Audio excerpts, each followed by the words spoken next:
Good evening, everyone, and welcome to our first community meeting on the transition to a council manager form of government.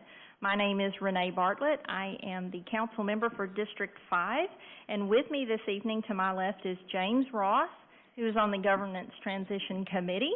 To my right are two city managers, Sam Gaston from Mountain Brook and Jeff Downs from Vestavia Hills, and they're going to be here to answer the questions that are on your mind.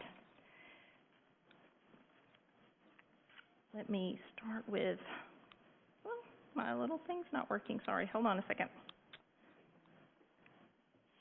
Jason, I'm not sure my clicker's working.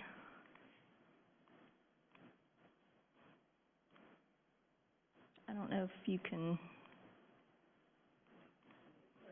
There we go. Sorry about that. Okay, so for tonight's agenda, we have, we're going to have James Ross begin with the Governance Transition Committee's recommendation. To remind you, they reported out in January, and he's here to share that recommendation and how they arrived at their recommendation. And then we're going to get to meet some city managers and open up the forum for questions and answers. I want to thank everyone who submitted questions online. Some of the beginning questions will be those that have already been submitted online, but we're going to make sure everyone here who has a question has the opportunity to ask that question. Now, just to set the stage, in 2021, Mayor Finley appointed a Governance Transition Committee to study and make a recommendation on the best form of government for a growing city like Madison. And the committee issued its report in January 2022 recommending a council manager form of government. Then in May, Council President Greg Shaw announced that the next phase of community meetings would be to engage with the public and answer questions. So, James, I'm going to turn it over to you. Thank you, Renee. First of all, I just want to thank everybody for taking time tonight to come and learn about this process. And I think my role tonight is to really talk to you about the journey of the governance committee that was assigned by Mayor Finley back in August. And the steps we took to get to our recommendation. So to start, we'll talk a little bit about the timeline for the Madison form of government. And most importantly, you know, we transitioned to the current mayor-council form back in 1988.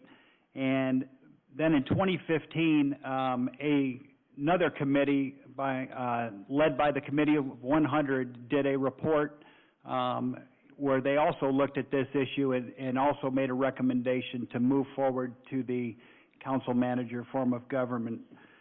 You know, right now, between 2015 and current, we are the 9th largest city in Alabama, and we've come a long ways in a fairly short period of time. And I think with the growth and the things that were happening, the mayor made a decision to put together the committee. There were 7 of us. And we started the process where we briefed a recommendation in January of 2022. Can we go to the next slide? So this slide, I think, does a nice job of showing kind of where we were and where we're at right now and where we're projected to be. And if the projections are correct, we will be a lot bigger than the 9th largest city in Alabama. And this growth is one of the driving factors of being here tonight, and we'll talk about that.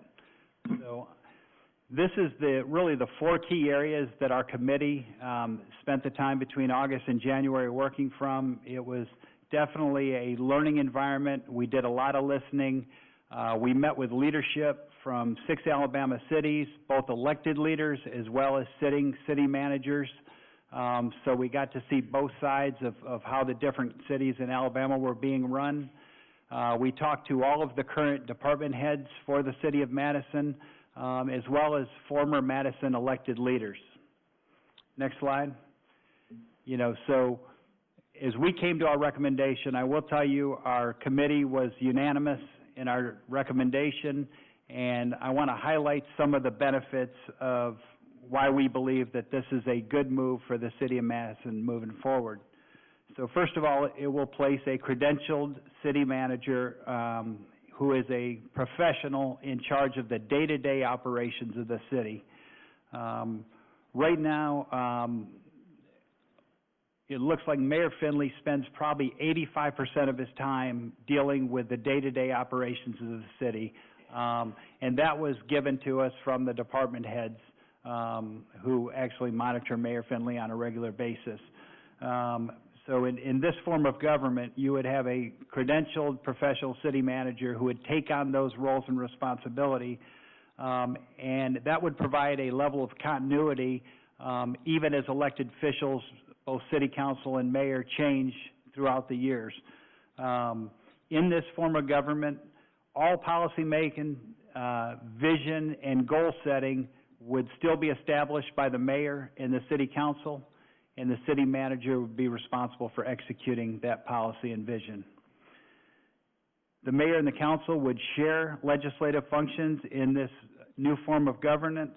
We would move to 6 city council districts, and the mayor would be elected at large and would be the president of the city council and would be a voting member.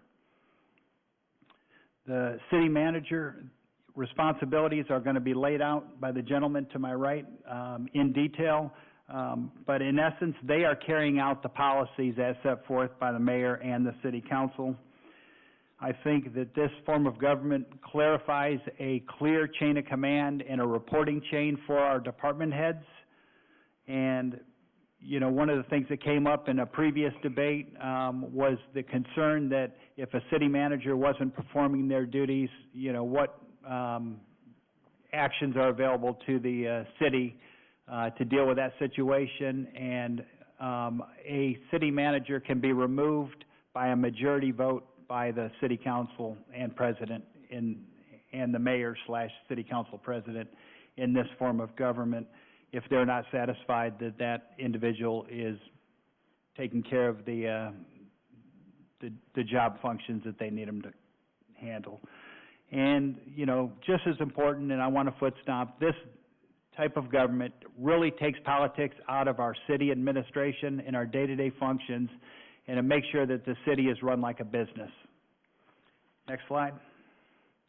So at this time, I'm going to, real quick, go to the next slide, Renee. I want to just highlight some of the comparisons. I think I've hit on some of these points, but I want to highlight the differences between the two types of government. So currently we have a council-mayor form of government, and the mayor and the council are elected by the citizens of Madison. And right now the mayor is the CEO of the city. He is responsible for all day-to-day operations and administrative functions and everything that goes on in the city, as well as the community face and the outreach and, you know, the conductor of all city business. And as I mentioned before, a lot of the mayor's time is spent dealing with day-to-day functions of the multiple departments that it takes to run a city of our size. So if you move over to the right side with a council manager form of government, the mayor and council, they are both elected, they are all elected by the citizens of Madison, and they remain responsible for hiring and firing of a city manager, and we'll talk to you about what that process might look like. But a city manager, again, is responsible for overseeing the day-to-day operations of the city, handles all the business with the department heads, and it provides a single point of contact to manage all of the different departments and functions. You know, the mayor would remain the face of the city for community events. Again, as I mentioned, he or she would be the president of the city council, represent us all the way up for all of the advocacy needed at the state level, and it would free up the mayor and the council to really focus on vision, but most importantly, the mayor to really set the policies and vision, and then allow the city manager to execute those day-to-day functions. So. Okay, thank you, Jim. And now, let me reintroduce our city managers who are here this evening. We would like to thank Sam Gaston from Mountain Brook and Jeff Downs from Vestavia Hills. And we received a number of questions online, and so I'm going to begin with some introductory questions before we open it up to the public and allow you to ask questions that are on your mind. My first question is posed to both of you. Could you begin by telling us your background and how you got to be a city manager? I'll start off. Again, I'm Jeff Downs from Vestavia Hills, and I have been involved in city government for 35 years. I have a bachelor's degree from Auburn University in public administration and a master's degree in public administration from Auburn Montgomery. I began my career in local government serving as an intern. I was an intern for 3 years with the city of Montgomery as I went to school at Auburn. And I interned in the finance department, learned so much through that experience, and ended up becoming the first risk manager for the city of Montgomery. And I served as the risk manager, which handled a multitude of liability issues and self-insured funds and so forth within the city of Montgomery for 10 years before being promoted to being the deputy mayor of Montgomery, Alabama, as the chief non-elected official in Montgomery, Alabama.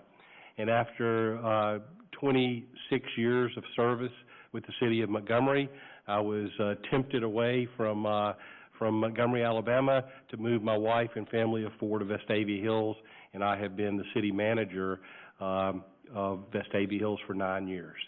And I have the unique situation of having long-time experience working in a mayor-council form of government, and then the last 9 years working in a manager-council form of government. Well, good afternoon. It's great to be back in Madison. Growing up about 60 miles west of here, it's always good to be back in the Tennessee Valley.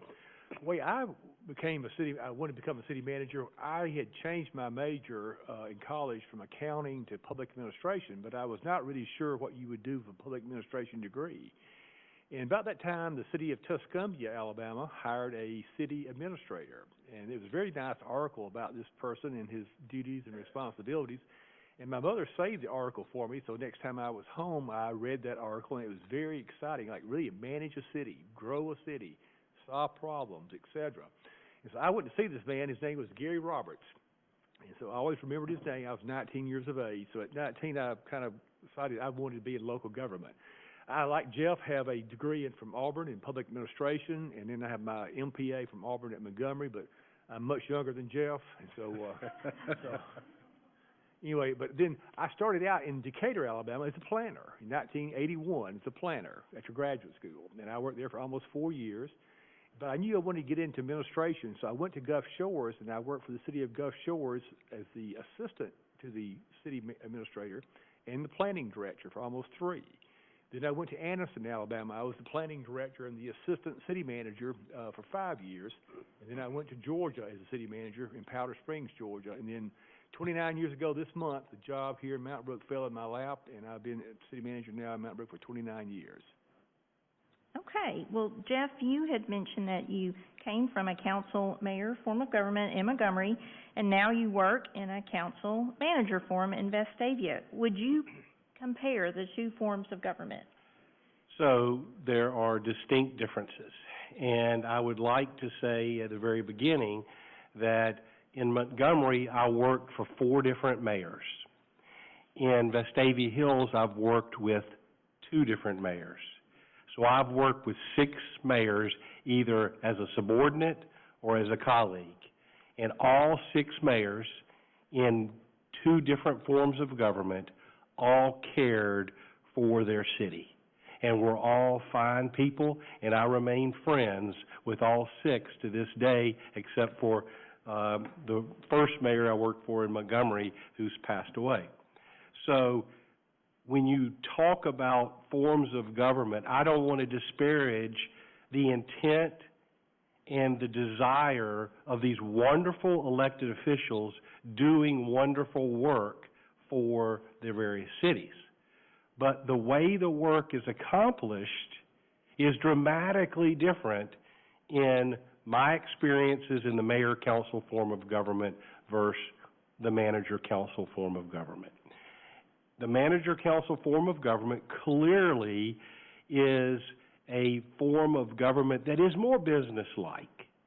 It is in the situation in Vestavia Hills where our mayor sits as the president of the city council and as a voting member of the city council. he really serves a role like the chairman of the board. And the city council is the board of directors. And so they collectively drive the vision of the city, while the city manager, if the city manager is doing their job, reacts to the high-level instructions, policies, and guidelines of that board of directors, that city council, and accomplishes the work in a less politicized manner. And while, again, I had wonderful mayors in Montgomery, Alabama, and I can throw out anecdotes, and I will talk about the mayor who's no longer alive because I'm not going to hurt his feelings, I don't think. But I remember early on in dealing with that mayor, and every mayor is different, and I'm not saying, I know your mayor's here, wonderful reputation, but some of the challenges I had as an administrator in a mayor-council form of government in Montgomery, Alabama, had to do with entering some irrational decision-making based on relationships and a desire to please the public without consideration necessarily for the entire decision-making process. For example, part of an irrational thought process. In Montgomery, Alabama, back in 1990, a decision was being considered to whether you should self-insure the automobile liability coverage for the city of Montgomery. And in the mayor-council form of government, we presented to the mayor at that time, as staff, a rational process of how it would make sense to go self-insured as opposed to be fully insured in Montgomery. And the thought process at that time was forget the rational business-making process there, and let's talk about who was the insurance agent for the city of Montgomery at the time, which was a political relationship that was important to that political relationship rather than the business decision of what makes the most sense for the city of Montgomery at the time. So you have certain business decisions that were being clouded by political decisions. In Vestavia Hills, what my job is to react to the desires of the collective mayor and council to work in the most rational manner possible to deliver services in the most efficient and effective manner. And as the city manager, I react to the will of the governing body. And just to give you an example, I've gone through 2 governing bodies in Vestavia Hills with 2 different mayors. And the governing body that ended up being replaced at one point in time had less, according to the desire of the public, a less desire to, or did not address transparency and communication to the public in the way that the public would want.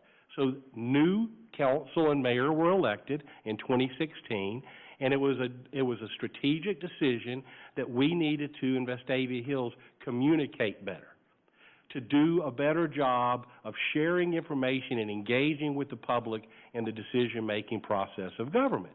So what does the city manager do? The city manager works on a tactical plan to address the will of the council, whether it be better means of communicating through a website, hiring a communication director, being able to have citizen surveys more frequently to gather the input of the public. Again, the manager reacting to the will of the collective council with fewer political decisions being made and more rational business decisions being made.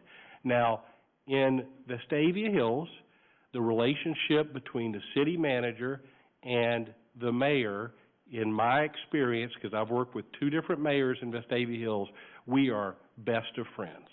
We have common goals. We understand roles and responsibilities. The mayor is the face of the city.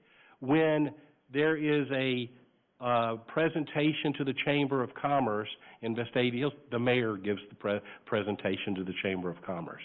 We had a tragic situation in Vestavia Hills just a week ago where we had a triple murder, first murder we've had in Vestavia Hills in more than 15 years.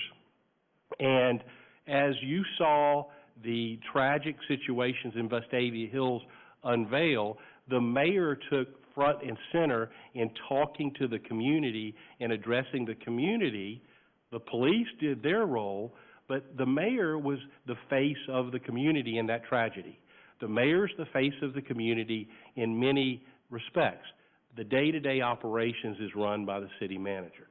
So while I could go through many different examples, I think I would summarize my statements to be that the biggest difference between my experience in a mayor-council versus a manager-council is the decisions are much less politicized and more operated on a business thought process representing the will of the entire council moving forward. Jeff, thank you, and our sympathies with your community and with St. Stephen's. Yes, irrational decision-making by a evil actor. Yes. Sam, could you tell us what kind of training do city managers receive, and what type of credentials or experience should we be looking for in a city manager if we do decide to go in that direction? Well, nationwide, around 75% of all city or county managers have a graduate degree, usually a master's of public administration. Maybe a few MBAs or law degrees, or could be community planning, but MPA is kind of the standard. City managers receive their training through like the Alabama League of, here in Alabama, the Alabama League of Municipalities. Then we also have the Alabama City County Management Association. We have 2 conferences a year. We usually have one in Birmingham in January, then one at the beach in June. Then the International City County Management Association, a lot of us are members of that, and they have an annual conference as well as a regional summit. And then you can also become a credential manager through ICMA. There's certain requirements and certain things you have to do in order to be like a lifelong learner, and also so many years of experience, but you can become a credentialed manager. And I was the first credential manager in Alabama several years ago. So is this a state certification, or could you do a nationwide search? And well, we do have a state association certification now in local government management through the Alabama City County Management Association, but the one I received first was through the International City County Management Association. And, you know, there's many credential managers throughout the nation, but I was fortunate to be the first one in Alabama. okay, thank you. Now, this question is for both of you, and it is the most commonly received question that I got online, and that was, how does the city manager and mayor in your cities divide their responsibilities? Yeah. In Mountain Brook, the mayor, you know, our mayor and council, they did not receive any pay. When Mountain Brook was incorporated in 1942, there were 2 unique features about our city government. One is that the mayor and council did not receive any pay. They might get some free candy from our candy bowl, or maybe a bottle of water or free coffee, but they do not receive any pay. And then Mountain Brook would have a city manager. We're the very first city in Alabama to have a city manager. And so the mayor is more of a ceremonial position. He does have an office in we built a new city complex about 9 years ago. Before that, the mayor did not have an office. So the mayor does have an office. He's in there some, but he is really the face of the city, as Jeff said. He represents the city. He's very active on social media. He's at the ribbon cuttings. He represents the city on several boards, such as the Stormwater Management Authority. Sometimes you'll see the mayor representing your city or county on the Regional Planning Commission, like the Top of Alabama Regional Planning Commission here in North Alabama, or your Chamber of Commerce, or other groups.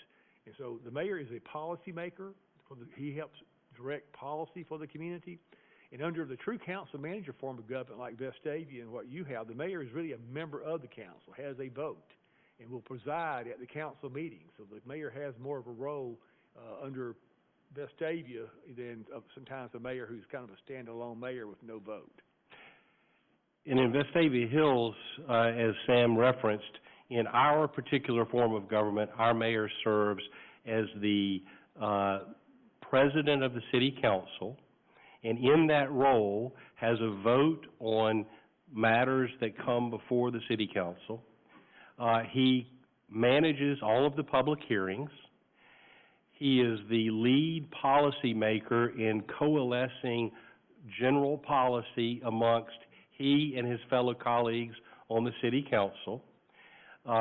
He is also the leader of the city of Vestavia Hills as far as intergovernmental relations.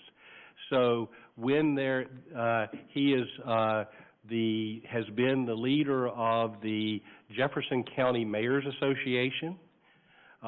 He has been pivotal in legislative matters with the League of Municipalities, and this past legislative session was very instrumental in taking Vestavia Hills' position and going working with the legislators to really right-size, if you will, some legislation dealing with municipal courts.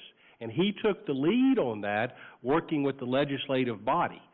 But we in Vestavia Hills, to operate in what we feel is the most effective manner, we have an annual strategic planning process where our mayor and council come together and coalesce on what are the top issues in the city and come up with a series of tactics in a very collaborative manner with city department heads, with the city manager, and that marks what we do for the rest of the year. And the mayor is the leader of that process.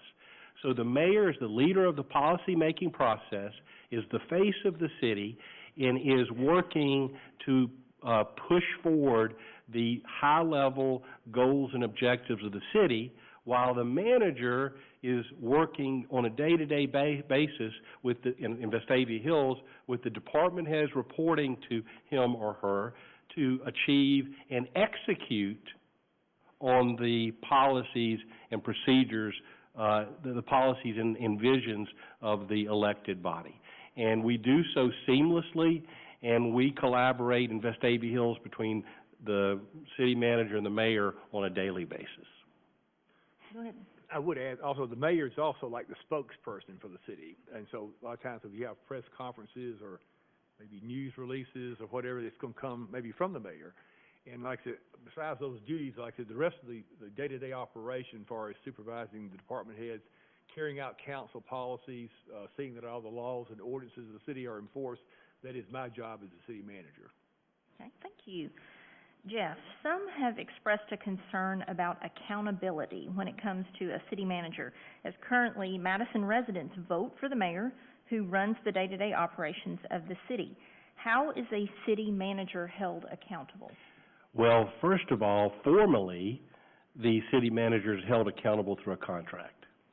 And the contract, while unique for each city, should lay out expectations of that governing body for what they expect collectively, not individually, but collectively for that city manager.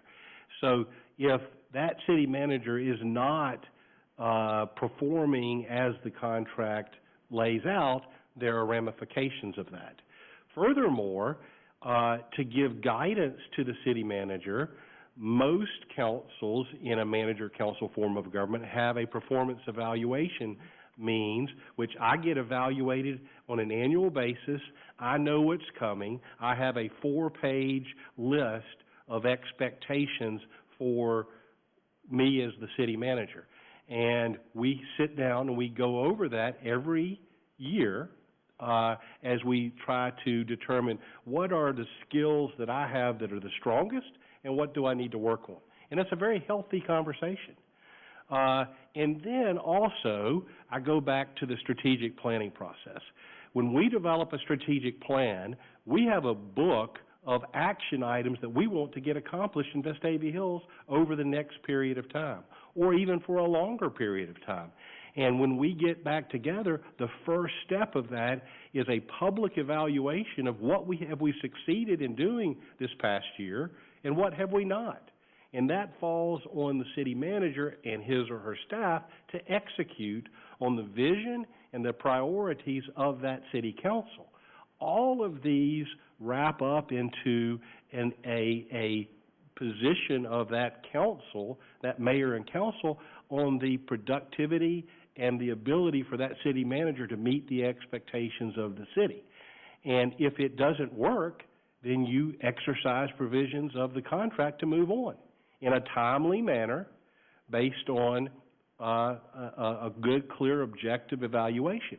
If, on the other hand, things are going well and things are being produced, then you hopefully will reward that city manager and continue to work in a collaborative way to accomplish the goals of your city.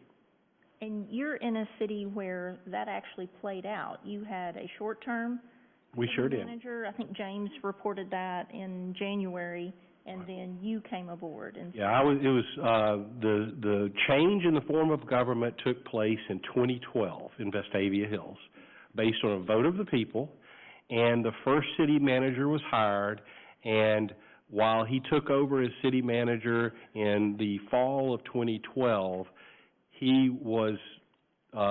there was a separation that took place in the spring of 2013, and I was hired in July of 2013 and have remained there since that time. Okay. Sam, what advice would you give us as we consider transitioning to a council manager form of government? Well, I think I would continue to educate the citizens of the change and what will be the changes in your form of government. Also, to work closely with your city staff about how this change may be.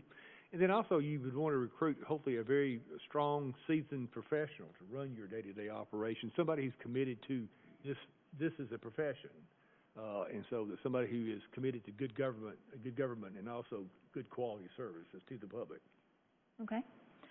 All right. Now, those are my preliminary opening questions, and we're going to open up the floor for questions. Let me share with you how we're going to do that. First, when you come to the podium, we're going to ask you to just state your name and what district you live in. There's no time limit on your question, but we are going to ask you to just ask one question first, because we want to make sure everyone here has a chance to ask the question that's foremost in their minds. So when you come to the podium, we're not putting you on a timer, but if you want to direct your question to one of us, maybe it's Jim, maybe it's me, maybe it's our city managers, let us know who it is you want to hear from and what your question is. Now, I do want to give you a reminder. I have mentioned this in some other meetings and settings and announcements, but we're actually holding a second community meeting next month, and the focus will be on the role of the mayor in a council manager form of government. And so if there's a question that's more appropriate for that forum, I'm going to jot down what your questions are. We may defer if it's better to ask the question to the mayors. And certainly take advantage of the fact we've got two city managers here if you want to ask them some questions. So I'm going to open up the floor and just ask you to come to the podium, because we have some people listening online, so I want you to speak into the microphone and state your name, your district, and your question. Come right on up.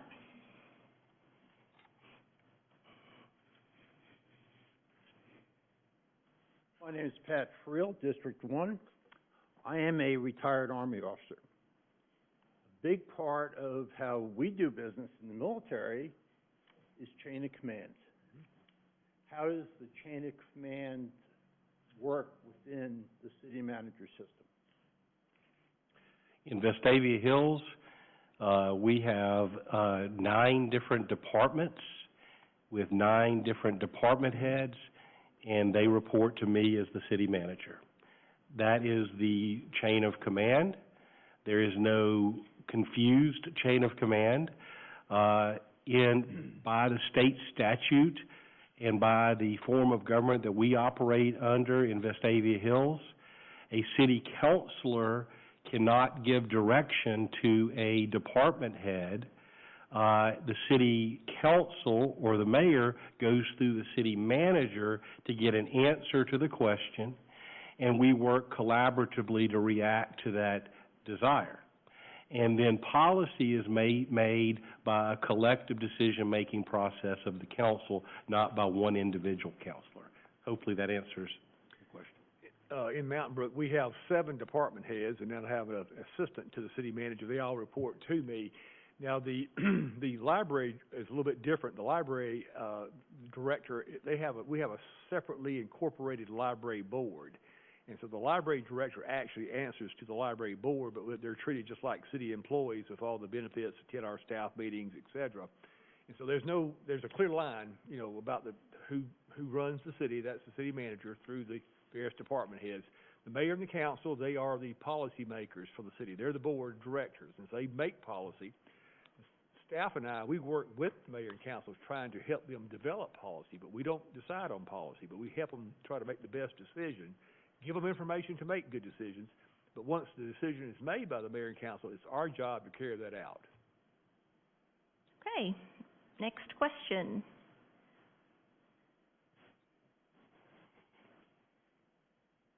Good evening, Buck Clemens, District 1. Huntsville has a council mayor form of government, and so does New York City for that matter. How are they able to manage such large administrations without this form of government? I'll take that one. Yeah, our population is 23,000. Yours what? Or 40,000, right at 40,000. The question I would say to you on that is that if you will compare the mayor-council form of government with the council-manager form of government, you will see that the council-manager form of government is much more efficient. IBM did a study several years ago of large cities, not small cities, and they found that the council-manager form of government in larger cities over 200,000, which Huntsville is, and also, of course, New York City is much bigger, was at least 12% more efficient than mayor-council forms of government. I'd say it's probably a lot more than that. A lot of times when you get very bureaucratic and also very politically charged cities, like a lot of your large urban cities are, then you're dealing more with politics, special interest groups, than you are professionalism and delivery and efficiency of services. They do run the cities, but they also run them, and things do not get done as fast. I've got many examples I could give you about the city of Birmingham. We're right on the edge of Birmingham, that I could snap my finger and it would be done. But we've got to have sometimes Birmingham's cooperation. Sometimes it falls into a deep, dark hole and never gets done on the Birmingham side. And from my perspective, while echoing everything that Sam says, I've analyzed the cost of providing services with many different jurisdictions, and it's very clear, and Vestavia Hills is one example, we are a very lean operation. We do not have a lot of fluff. We have employees, and they're busy every single day, and there's not a political process of where they do their work. It's all based on the strategies that we have and the goals that we're trying to achieve. And again, I'm not beating up my former employer, the city of Montgomery, but there was fat in that organization, and the fat develops for a number of reasons. It is very clear that, yeah, you can operate government and respond to the citizens in either form of government, but do you want to do it in a business-like way in the most efficient and effective manner possible? And we learned a lot about, you know, different styles of government. We talked to different folks using the mayor-council form of government. And I think the other factor is that form of government is extremely reliant on the actual elected leaders. You know, so if that elected leader has the right personality and the right background and the ability to manage that large city, everybody's happy. But as soon as somebody comes in and gets elected that may be wildly popular, but maybe not interested in being down in the weeds, you know, you could be one election away from a real train wreck for, you know, any size city. So. Plus, on that, as Jeff mentioned earlier, if you do have, let's say, a mayor that's elected, or a county commission chairman, and they're not a good administrator, there's really not a lot you can do to the next election. But it's the city manager or county manager that you hire, if they're not being responsive to the citizens and carrying out the duties and providing effective services and treating the public, with due respect, then the city manager can be, let go that next day. While under, again, a mayor-council form of government, you may have to wait till the next election to get hopefully somebody else in. Because you elect a mayor and a county commission chairman not based on their management experience, usually based on what their ideas, maybe their charisma, but you don't say, I'm going to vote for Joe because he's a great manager. You vote for Joe a lot of times because Joe has good ideas and he wants to have a good vision for the community. But then you hire professionals to actually carry those things out through the staff of the city. Okay, District 1 is leading so far with the first two questions, but please. I'm not sure. I think I'm in District 3. I'm in Teddy Powell's district. You are? That's correct. Your name? My name is Susan Pierce, and I live in Mountain Brook. And my question is the city manager form of government going to save us money? Will the mayor continue to earn his large salary? And are we as citizens going to be taxed more as we continually get taxed more and more and more? So. Okay, I can at least address the last part of your question. There are no plans to increase taxes in the city of Madison in my conversations with my colleagues or with the mayor, so I think I can tell you there's no need to increase taxes to pay for a transition in government. In terms of what the mayor's salary might be, that would depend on what the duties and responsibilities of the mayor would become. And that would only change if the citizens voted for a change in the form of government. So at our next meeting in July, we're going to talk to our own Mayor Finley, and we've invited Auburn's mayor, Ron Anders, to come because they operate also under a council manager form of government, and we're going to focus more on their duties and what their responsibilities are. And a lot will depend on the feedback that we receive from citizens in terms of what they want to see in a mayor and a manager, if that's indeed what they want to do. I just wondered if the city manager was going to cost so much money that the budget was I'd like to jump into this and say that if you have an effective city manager, your expenses can be managed in a better manner in many cases because of experience being brought to the table, and your ability to grow the economy can get enhanced by that experience as well. In Vestavia Hills, for example, shortly after coming on board with Vestavia Hills as a part of this desire to tighten up on and be more efficient on expenses, we entered in Vestavia Hills a collaborative agreement with Shelby County, Alabama, on 911 services.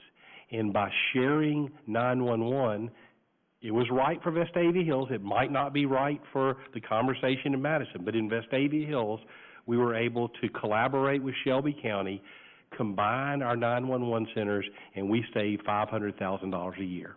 And that has been a steady $500,000 savings since we initiated that expense efficiency move. On the revenue side, Vestavia Hills never had an experienced economic developer. Part of my role in Montgomery was economic development. So we made some initial moves early on that brought in some grocery stores that would not otherwise be in Vestavia Hills. By those moves, we've been able to grow revenues at a double-digit pace for numerous years. And that was due to execution of an economic development plan endorsed by the mayor and council, and by being more efficient in how we run government. So you can run it by saving money on the expense side and growing revenue without necessarily increasing taxes on the revenue side. Sure. Yeah, the city manager is not going to make a huge salary. I mean, they make a good salary, but not a huge salary compared to somebody with comparable jobs in the private sector. But as Jeff said, you may have a form of government where you may have too many employees. Nobody's really looking at the entire picture. And so you may be able to save through efficiencies also through proper bidding, contracts, et cetera. But a lot of times you will see that more of a streamlined form of government. Like, we've got 7 departments. A lot of times if you look at a mayor-council form of government, they may have 15 departments, a lot of very small departments. So we've collapsed over the years several small departments into one. And so you have more of a streamlined government and a more efficient government, and also a more responsive workforce under council manager form of government. And I will just close with a little bit of information from our last Finance Committee meeting that was held this week. I chair the Finance Committee, and our Finance Director shared that the City of Madison is as strong financially as it has ever been, and that our revenue greatly exceeds what our obligations are in terms of our bond payments and things like that. Now, the Finance Committee has actually asked Mayor Finley for future recommendations for hiring staff, because our city's growing, and to meet the needs of the residents, we're going to need to add additional staff. And so this discussion is very timely because it enters into the equation in terms of what staff we might need. And so we know we're going to be growing as a city and internally in City Hall, but there's no reason to add additional taxes. We're covered in terms of what our needs are going to be. We're just trying to figure out where's the best place to put our money for staff increases that are going to happen. Okay, next question.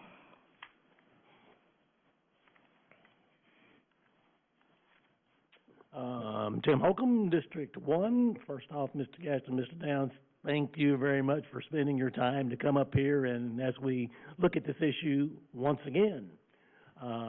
My comment is regarding timeline.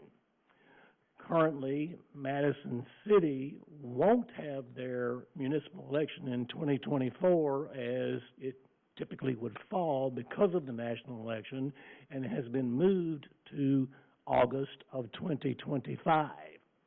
As we look at this issue, obviously it takes a vote of the people to pass any such action. Are we talking about a special election prior to 2024? Are we talking about putting this issue on the ballot in November of 2024, or can it be, does it have to be specifically a municipal election, which is dictated for August in the state of Alabama, or do we wait till 2025 and then implement later? What are we looking at on the timeline here, and where do we go? Okay, well, first, 2025 would be too late because we would need to have that decision made. The other issue that's looming is redistricting. We have hired a consultant to help us redistrict, but we have asked them to wait until we see where we're going on a city manager form of government, because we don't know if we need to redistrict 7 districts or 6.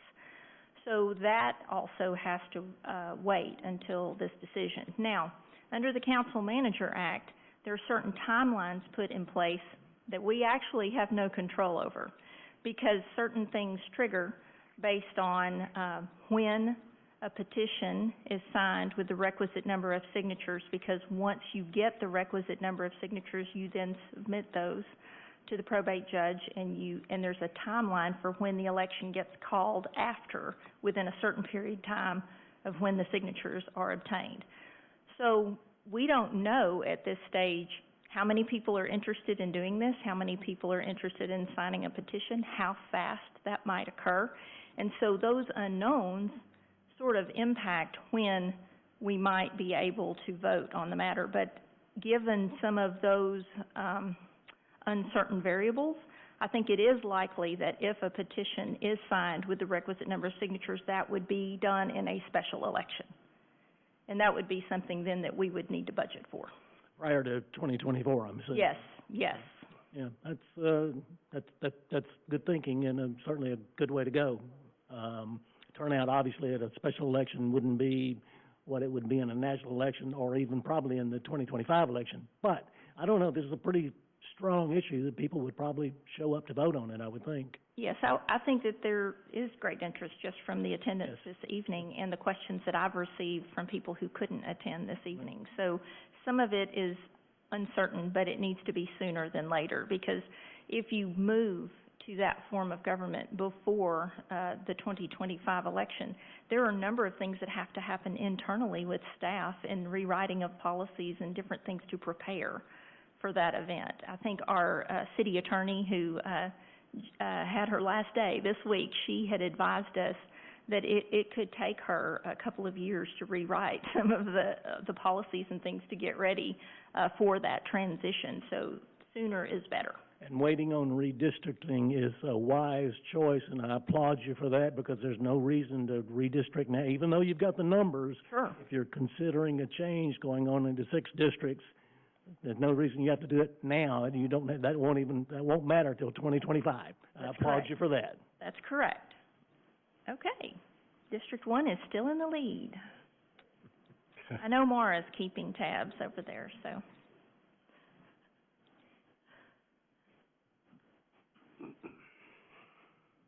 Ron Klein, I think District 2. So Jeff used a phrase, I think you said, less politicized. The two of you explain this environment that sounds very clean, that there's no politics. That really can't be the case. I mean, it's a political entity, right? I mean, there are people that are more influential, and you have to be sensitive to that. Can you elaborate a little bit? It can't be quite as businesslike and clean as I think laid out in the last little bit. Can you just elaborate a little bit? Yes, and I can be long-winded, and I apologize, and my mayor and council knows that, and I apologize. But theoretically speaking, if you go to any policy-making class in any academic setting, they talk about serving 3 different masters, if you will. The legal side, what can you do legally? The business side, what can you do most efficiently and effectively? And the political side, what is the evolving policy decision-making process within the elected body? And you have to be cognizant of all 3. There is no doubt. But I have never in my time at Vestavia Hills been told that, or feel pressure that I need to hire a unqualified individual to have a position in Vestavia Hills. We have a competitive process, and we get the best possible employees, and we work hard to get those best employees. Whereas in a politicized environment, while in some cases, and I'm not casting aspersions as everywhere, but my experience has been sometimes that hiring process is more politicized by who you know with the elected official. And so your point is well made, and I used very precisely the term less politicized because, yes, you have to consider the political elements. But in Vestavia Hills, we lean on what is the most efficient, effective way to perform the service that's being demanded through the policy-making process. And I'll just basically back up what Jeff said. There are politics in anything, but the amount of politics is going to be greatly reduced. Your mayor and council may fight it out behind closed doors or in meetings, but once a decision is made by the majority of the mayor and council, then it's the job of the city manager to implement that. And so we have to implement that whether we agree with it or not, but we're going to do it the most efficient, professional way. I'm like Jeff, I've never felt pressure to hire anybody. I've had a couple of times in the past when council members would maybe be down on a particular department head for some various reason and thought that I should fire that person, and that was not going to happen because that person really had not done anything worth firing. So it may not take out the politics on your council level totally, but it will certainly take out the politics in your day-to-day administration of your operations of your city.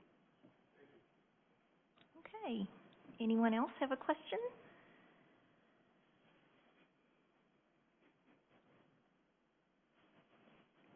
Hi, Jocelyn Brower, District 4. My question goes along with Tim's. It's in the redistricting realm. As detailed in the city manager government change, and you mentioned it earlier, we'll lose one district, so we'll go from 7 districts and council members to 6, and the mayor then holds a vote on council and will be council president. How will you decide which district in Madison will be cut? And do you have experience with this, and could you give any suggestions, or is there legal, documentation of how to do this process? Well, the redistricting process, we've hired a consultant that's actually going to look at the maps, and depending on which direction we tell them, because currently, if they were to just draw the 7 districts, they would try to reach within each district having within 5% of the optimum population. And so we are letting the consultants take the first stab, and what would happen is it's not that one district would disappear. Indeed, they have carte blanche to look at our maps and make sure that we have demographic balance, that we have the proper populations in each district, whether we're drawing 6 or 7. And so it's not necessarily one district that disappears. I would be very surprised if the map that they come back to us with and their recommended division of the districts would just eliminate one particular district. I think they're going to redraw lines and they're not limited in terms of how they do that. Right, and I've actually done a lot of research on the redistricting and been to seminars on it, so I do understand how you need to stay within certain population parameters. But even the city and the citizens that have been here, they're used to, like, I'm District 4, I'm District 1, I'm District, we're Sure. used to being in our districts. So in that case, that does make a difference for people. And then how would you communicate that? How would you get people to educate and, learn about that change? Well, on that, even though, let's say, for instance, if you do go down to 6, you may be in another district when they do, if you kept 7 districts, you may go from 4 to 5 because of changes in the population or shifts in the population. So there may be still some changes there. But with social media, maybe in text alerts, all the different things that we have at our disposal, then certainly people can be educated very quickly about if they've been changed or not, or if they're in the same district they were before, like number 1, number 5, or whatever. So those certainly can be communicated well to the public.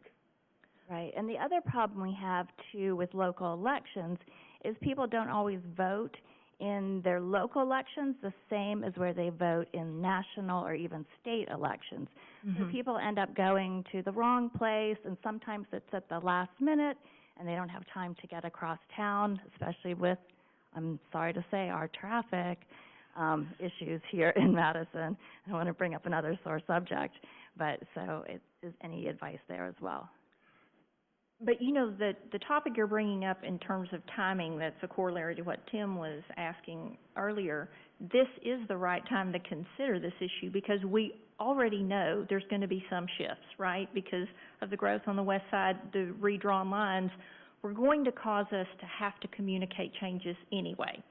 So this is the right time to consider that before we draw the lines, regardless of whether it's going to be 6 or 7. Yeah.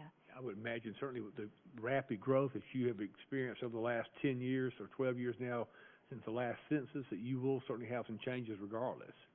And have you had experience with this happening before, where you lose a district? Or We are in Vestavia Hills, we're one of the unique entities. We do not have districts. We are all at large. Same in Mount Brook, but in Aniston, Gulf Shores, Decatur, we all had districts. Georgia, so you had districts there, but every 10 years you've got to re-look at all your districts to make sure you have comparable population. And I know when we did the one in Aniston many years ago, it was quite challenging because Aniston was losing population, not gaining population. And so we had to move. You have 4 council members, and the mayor's elected at large, so we had 4 districts. So the district lines on all 4 of those council districts moved some more than others because of the loss of population. Is this at-large way of doing things, is that anything we'd want to take a look at? Or, if we're changing things up, are there any? I can't speak for your community. All I can say is that each community has some uniqueness about it. And in Vestavia Hills, because of the history of Vestavia Hills, we have always remained with places rather than districts. So people run at large for a place in Vestavia Hills. Our communities are more homogeneous than most communities in Alabama. So it depends on what is your population now? What is the size of your minority population? Do you still need to have a minority district? Shelby County, which is just south of Birmingham, and who's had a county manager for 35 years, and although it's been one of the fastest growing counties it is the fastest growing county besides Baldwin in the state. They've run a great operation there with a county manager. At one time, they had one minority district out of 9, but the population has grown so much, now they don't have you can call it a minority majority district anymore in Shelby County because of the changes in the demographics. Okay, all right, thank you. Okay, thanks. Any other questions?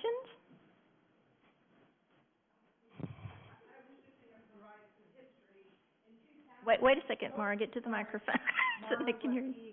No, I mean just so people can hear you. Okay. Thank you to my people for coming. I was just going to provide some history that Tim Holcomb can also probably help with. That in 2000, we went through a redistricting process, and the gentleman that had my seat did not want to run for election again. And so he took himself out, and then that made it much easier. Tim, would you have any information on that, or maybe Tommy, that is what happened in 2000, and I think maybe in 2010, well, for 2000 for sure. Tim Coles had the seat, did not want to run again. I'm not running again, so that already can kind of compress that. So, Jocelyn, I'm hoping that history can kind of give you some information. Okay, thank you. Councilmember Robleski.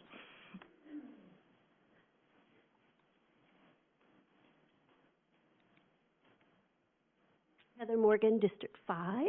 Yay, represent. This relates to hiring. I don't know if this is something we can ask at this point, but I just want us thinking about it. I know that it was said that this search for city manager would kind of work like the police chief. It would be like a national search, and it would be narrowed down. And I know at the police chief there was like an internal hiring group that was council, mayor, HR, and then police department. So with city manager instead of the police department, who else? Would it be department heads? Just who else would be on that hiring team? What was your process in terms of? Okay, in my process in Vestavia Hills had hired a search firm to gather candidates nationwide. And ultimately, while the decision was purely the collective city council was the decision maker by a majority vote on who received that position, I got interviewed by all of the department heads in Vestavia Hills.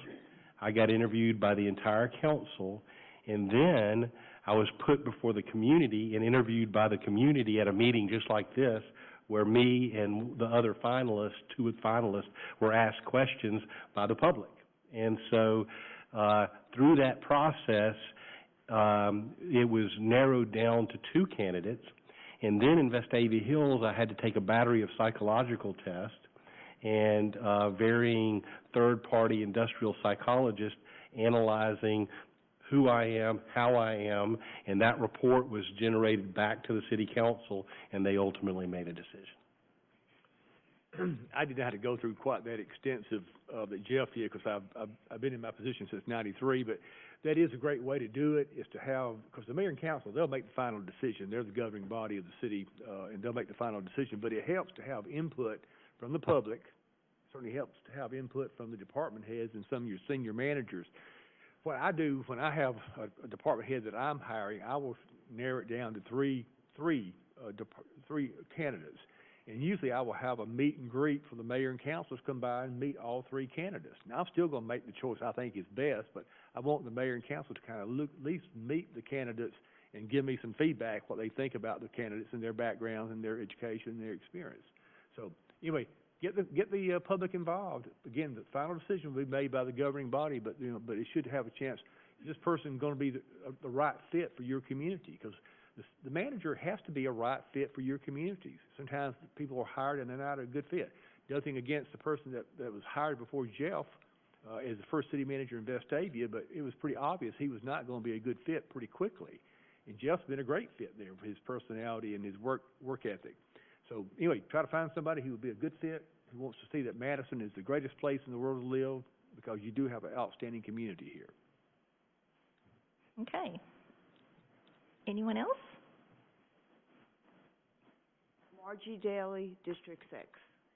I have numerous concerns, and I spent hours writing up questions, but my most concern is, Mr. Ross, and thank you all for coming.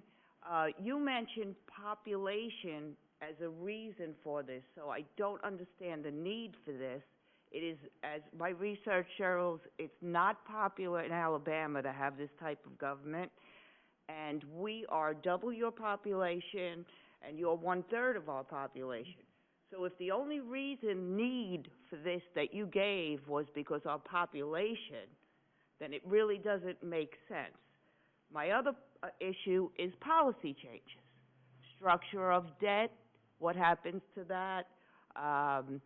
The transparency from the citizens, which seems to be getting less and less and less, and this will even make it less. Currently, we created a new position for a person called, I think, a city administrator in our government, Steve Smith, and I heard you both refer to it as city manager and city administrator. So my question is, what's the difference? The only difference is you're going to take out a council person, and I don't see anyone saying the necessity to change our government. And it's kind of good to have elected, because we do have the ability to impeach our elected officials, but we would not be able to impeach a city manager administrator. So that person would stay. And our government, so the policy changes concern me, because you're not telling us anything about what policies. What happens to the structure of debt? Are the grant policies the same? Do we get less money, or all the taxes, is that stays the same, nothing changes, or does it change? And also the mayor's salary. We happen to pay our mayor 6 figures. Now, the average national salary for a mayor is $90,000. He makes more than double that. So if he's going to be a ceremonial mayor, he should not be paid 6 figures. He should be equal to a council person in pay. A little bit more, maybe a council president's pay, but not the 6 figures he currently makes. Let me just see if I have anything else that I feel is important here. I have not heard pros and cons. Mr. Ross, you were appointed by the mayor, is my understanding. The whole committee was appointed by the mayor, not by the citizens or the council, just by the mayor. Is that correct? Yes, ma'am. Okay. So we heard no cons. There has to be some kind of a con in this. It can't be all pro, let's go, because then every city in Alabama would have this type of government. And it's just not.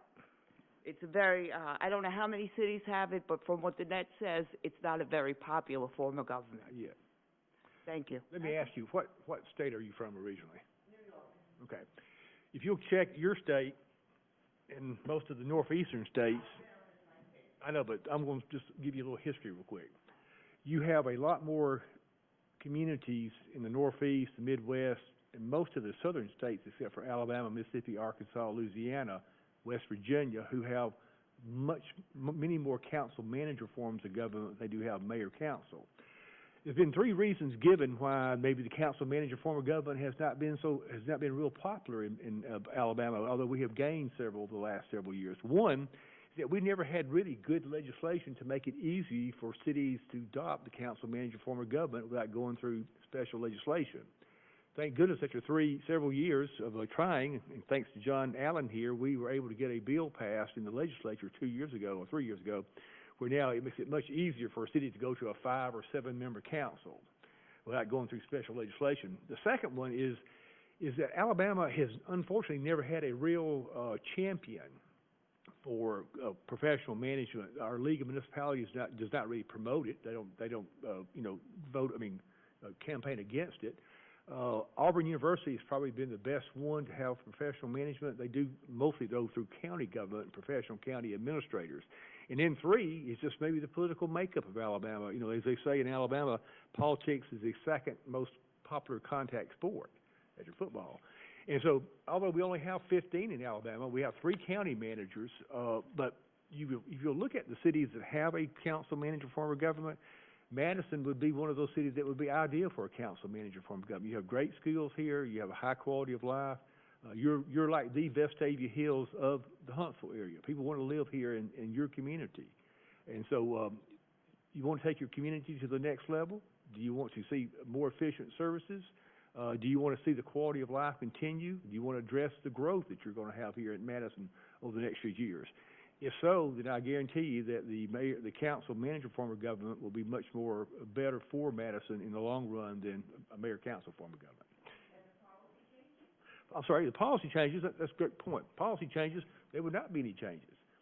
If you've got debt, you're still going to have debt. If you've got grants that you're applying for, then you still got to abide by the same federal and state regulations that you would under a council manager form of government as you would a mayor-council form. It doesn't change the grant requirements any. And what is the difference between a city administrator and a city manager? A city manager works for the mayor and the council, the entire council, and is like the chief executive officer.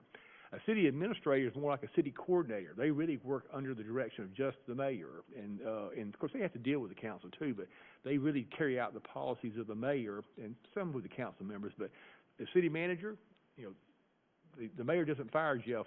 The mayor doesn't fire me. You know, we're fired by the entire governing body, or we're hired by the entire governing body. A city administrator is maybe hired by the mayor with the consent of the council. No, you've got another former city administrator. You've had a city administrator, at least 2 or 3 before Mr. Smith has been here. So you've had a few more city administrators here in Madison before this. This is not a new position. And I'd like to, since in listening to your comments, they were heavy on the policy side and being worried that the city. Well, so in a council, right?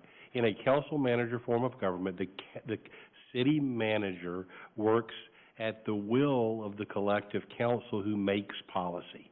And you had a right-on example when you used the term transparency. That was the buzzword in 2016 with the Vestavia Hills elections, and the people of Vestavia Hills said, we want new council people because we want to be more, quote, transparent. So part of the strategy that was put together by the new council and put upon me as the city manager to execute on is how do we become more transparent? And we set a strategic plan with a dozen different action items to become more transparent. And if you go talk to any resident of Vestavia Hills, we are the most survey-generated entity I've ever seen in my life, and we work very, very exciting and in a very energetic way to get the people's thoughts and to then communicate prior to decisions why decisions are made. And that was a policy change by the council executed by the city manager. So I think it's important to note that the city manager is working at the will of the collective council. Not one council person, not just the mayor, but the collective will to accomplish what the people want by electing them in those positions. Then, while Sam touched on the prevalence of the council manager form of government in other areas outside of Alabama, you look at Auburn, Alabama, which is a council manager form of government with a very similar population to what you have here. Dothan has a city manager. Austin, Texas has a city manager. So there are cities, large and small, you just happen to have invited to medium-sized cities. Right. The council manager form of government is most popular between cities of like 5,000 and 250,000. Although, as Jeff said, there are some cities like Phoenix and Dallas and other cities that are much larger cities, San Antonio and Fort Worth. Cincinnati, that are large, very large cities that do have city managers, but it seems to work better what you would call mid-sized cities, 5,000, 250,000. If you look just 25 miles to the north, when you cross the Tennessee border, you'll see that Tennessee has 100+ cities with city manager form of government. If you go to the east and cross into Georgia, you'll see that Georgia has 150+ cities with city manager. So anyway, those states have certainly realized the benefits of professional management. It's catching on slow in Alabama, but we know that Vestavia, Clay, Jefferson County, Talladega, Tuskegee, all have been added in the last 10 or 12 years, and also Fairfield. So we're adding cities, a few cities along the way, and I hope one day we'll have many more cities in Alabama that have this form of government. And Ms. Daly, just to address the policy changes that I was referring to, that would be necessitated if indeed the residents voted to change to a council manager form of government, really have to do with a lot of the chain of command issues, because currently our mayor has direct reports that would change in a council manager form of government to the city manager. So there are numerous policies throughout the city for each department in terms of who grievances are handled with and things like that. It's sort of, there's just a lot of technical work that has to be done to change the line of reporting and things like that. But Sam mentioned that the way we conduct business in terms of what we want to value, what we want to spend our money on, the things that we normally do as a council and as a form of government, that the fundamentals don't change because you're picking a professional who's certified and trained to be a city manager to run the day-to-day operations of the city. You still get to write your council member, write your mayor, tell them, what's important to you when we are considering matters to vote on in a city council meeting.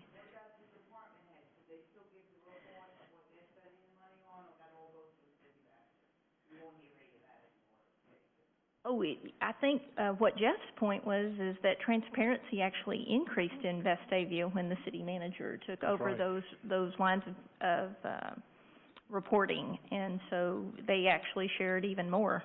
And it's manifest in every city council meeting in Vestavia Hills. The departments that have issues that are being discussed are there, and when they need to step up to the podium to address their issues, they do so before the mayor and city council. And so work is being done very openly without being done, quote, behind closed doors, because ultimately the mayor and council hold all the authority to grant the direction the city is going, and the city manager follows suit, and the city manager's department heads follow suit.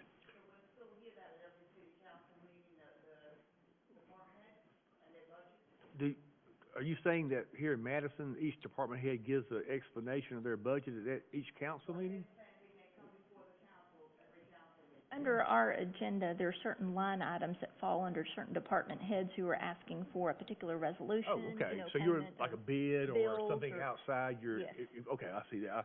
I was thinking each department head would go and make a report. Like our council, and I'm sure at Jeff too, and they get monthly financial reports from our finance department. And it's very detailed, broken down by each department, because I go through it too and make sure I don't see anything that concerns me. But and then our monthly reports are posted on our website, and we post our budget on our website. But and if somebody needs, like a bid has to be awarded by the council, then it goes to the council. If there's a unbudgeted item and it's over a certain amount, then it goes to the council for approval or not. And so those will still happen. Most of the policy changes will be more internal, dealing with the staff and the operations of the internal operations of the city. Okay, thank you. We have about 10 more minutes in this evening's meeting, so yes, come on up to the microphone so everyone can hear you at home as well. Okay. B.B. Arch in District 7, probably the one that's going to disappear, but that's I would like to know if you are present at council meetings. Yes, ma'am. Yes, ma'am, every single council meeting. Are you present at other meetings, like the planning meetings and, water board and other ones that are? In Vestavia Hills, I am at most public meetings. However, I do not attend every planning commission meeting or board of zoning adjustment meeting. We have staff members who are the administrators for those boards, and they're present. But I am present at most, if not nearly all, public meetings. Well, while you're present at these meetings, do you have input in those meetings? Sometimes I do and sometimes I don't. Okay, so you're speaking from your position. Yeah. Yes, ma'am. Like planning, planning is a bad subject as far as I'm concerned. Every house we take in, we put 2 cars on the road here. Right. Traffic is a problem. So you do have input in those. Yes, ma'am. Jeff, we're at all council meetings, regular meetings, special meetings, work sessions, et cetera. And I usually go to the Park and Recreation Board because we're doing a lot of recreational improvements. And then I'm on the Chamber of Commerce Board along with one of our council members, so I go to those meetings. We finally established 15 years ago a very professional planning staff. And so I over the years I don't go to many planning commission or Board of Landscape Design or Village Design Review Committee or BZA meetings as I did, unless something really big is coming up, because we have professional staff members that handle it. You don't need to go to a lot of them, but some of the big ones, especially. Yes, ma'am, we do. We got a real good one coming up on July the 6th on the Planning Commission I'll be at, so. You probably do. Okay, anyone else from the audience here who would like to ask a question? Yes, come right on up.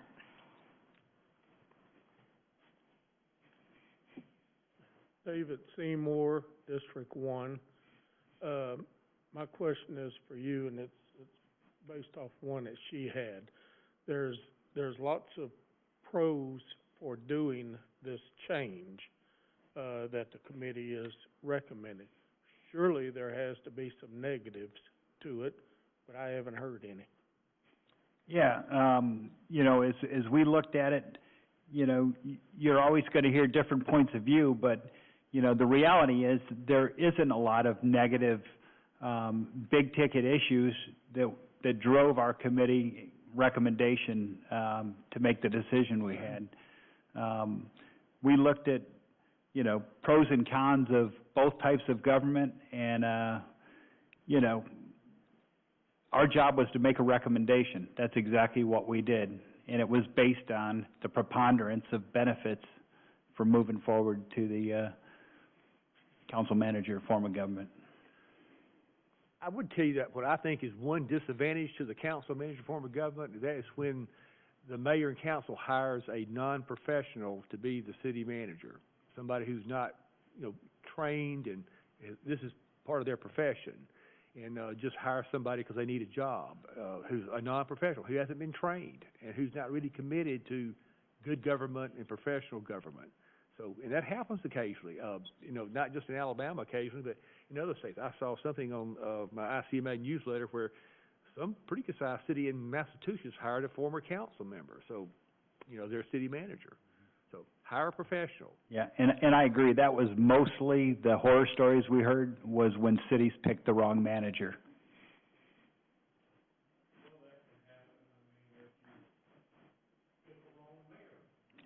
Sure. Well, the results are, though, if you pick the wrong manager, you can make a change the next day as opposed to waiting 4 years for the next mayoral election. Sir?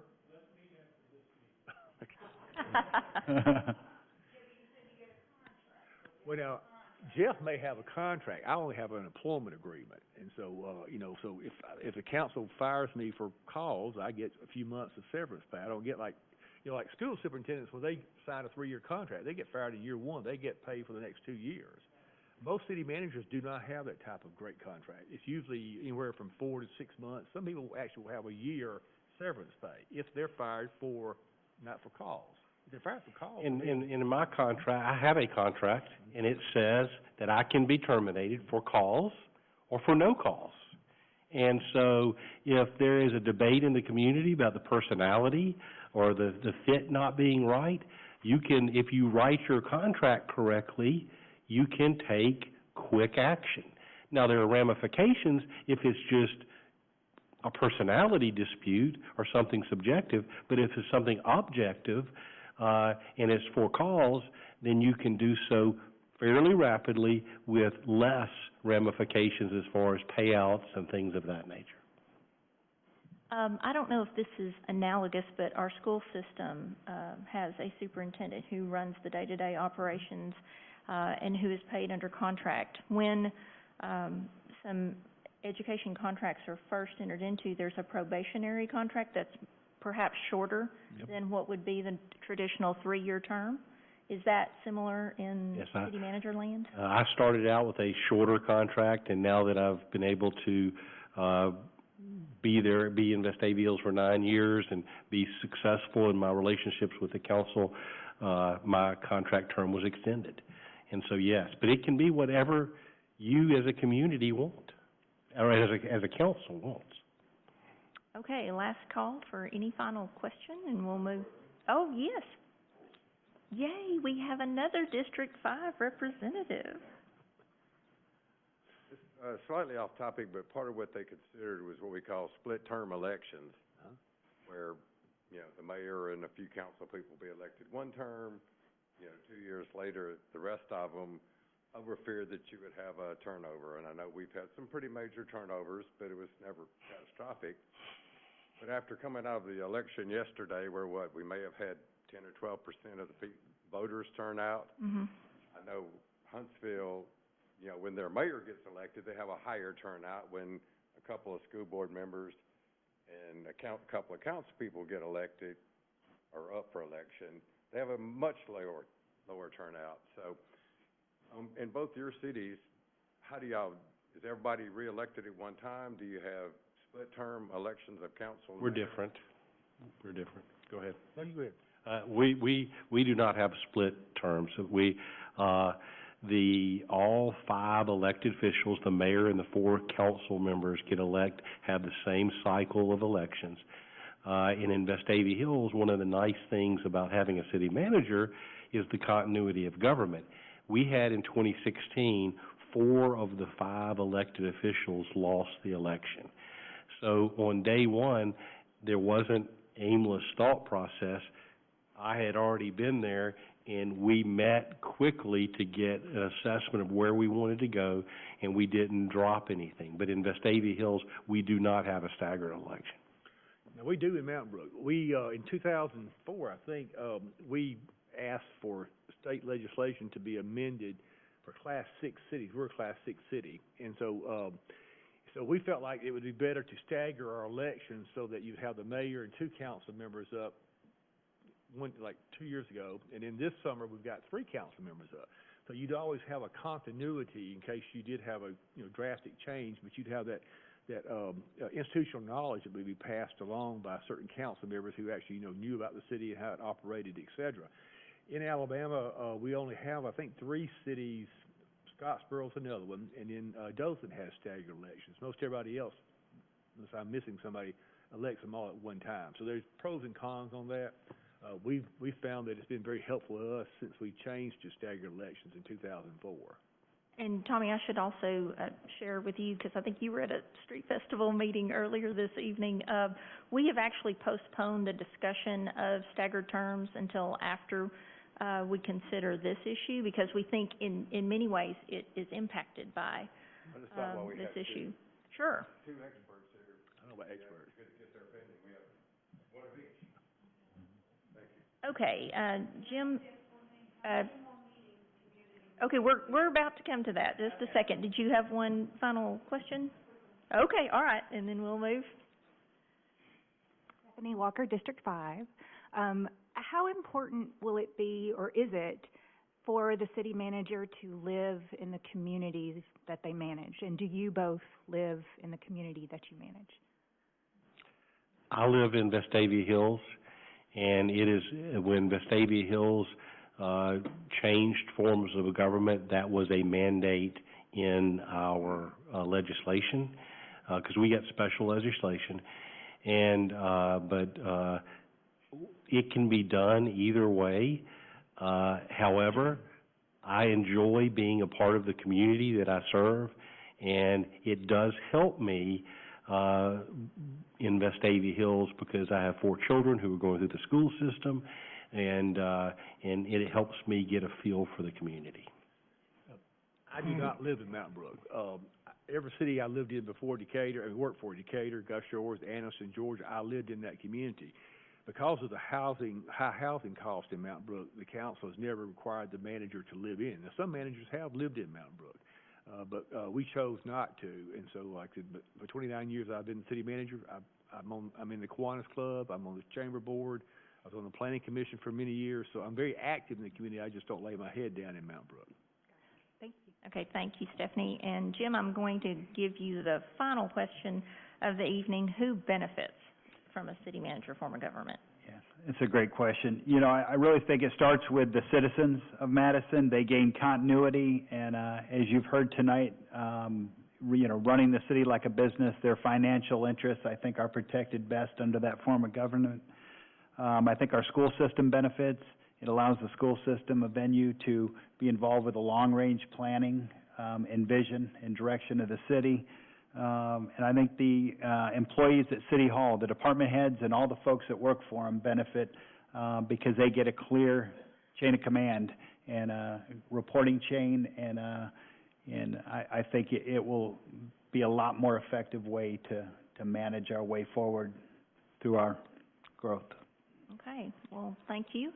And I want to share with everyone, our city attorney, I think I'd mentioned just left, but when she presented behind the Governance Transition Committee, she outlined what the next steps are under the Council Manager Act. So I just want to go over those just briefly. So the transition to the Council Manager form of government starts with citizens of Madison and can only happen with their consent. So the process is, first, citizens sign a petition, and we would need a little over 900 signatures. The probate judge would review the petition. The mayor would call for an election, and the city would likely hold a special election, and then the mayor would transmit those results to the governor's office. So, actually, we're going to cover that in a future meeting if we have enough interest in the petition, that you have to be a qualified registered voter. So we're going to, but we'll cover that in terms of who can do that. And we've received some questions about who would lead that kind of an initiative, who would hold the petition, and things like that in terms of next steps. So, Jim, I think you have an announcement. Yeah. Next slide. Is it? No, you're gonna, and then I'm gonna show the. Okay, so about 3 years ago, Madison Forward was stood up, and it was a bunch of active and engaged citizens, and it was all to drive the ad valorem tax issue that benefited the Madison City Schools. So we are revitalizing Madison Forward, and myself and Terry Johnson are going to be the co-chairs. And we are going to lead the efforts moving forward on the public education and the processes and the steps to continue to advocate and push for this incentive. So, next slide. Okay, so we have a couple of upcoming meetings that we're able to announce tonight. Jim has just mentioned a citizens group that is separate from the City Council and the Mayor's office here at City Hall. They're going to meet at the Madison Library on June 30th at noon. If you have an interest in that endeavor, you can attend that meeting. Then, in continuing with our community forums that we're hosting, just to share information with you, I had mentioned earlier that we're going to host our second community meeting. This one will also be at Madison Library. It's going to feature the role of the mayor in the council manager form of government. We have invited Auburn's mayor, Ron Anders, as well as our own mayor, Mayor Finley, to answer your questions, just like we did this evening with the city managers, and I'll be moderating that meeting. And so with that, I'd like to thank our two city manager guests who drove here and want to get home this evening, but I want to thank all of you who were in attendance. And for the people who sent in questions, I have those questions and I'm continuing to collect those, and they will inform how we present the second community meeting slides. They may be a little bit different to address incoming questions, and I'll have a series of questions just to open that meeting as well, but you can continue to use the link that we initially provided to you to add more questions if you didn't get your questions answered this evening. And